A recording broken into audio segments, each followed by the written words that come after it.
want to do a quick update on this Yeryork, I guess that's how it's pronounced, of this rototiller.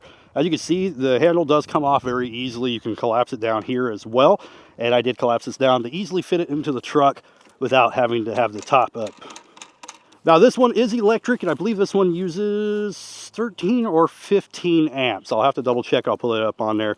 Now you can adjust the wheels as well for how deep or the depth that you want.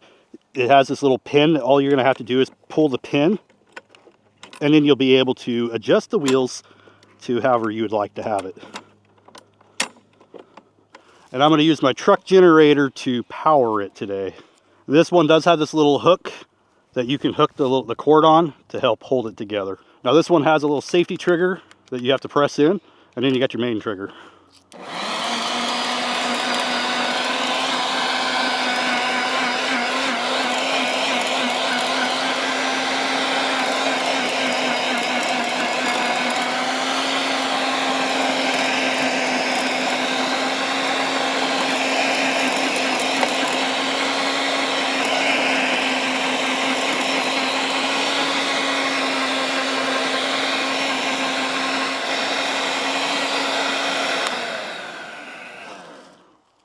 All right, so this ground's definitely a lot tougher than I thought it was going to be. It's ripping through a lot of the roots, and it's finding a lot of the berry bush roots and stuff too.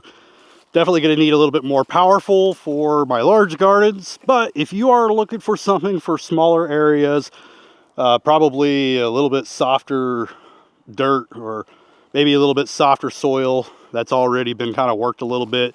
If you are looking for something like that, this will be good for smaller gardens and smaller applications. Hopefully this gives you a good idea what to expect with this one, and if this is something that you would like to get.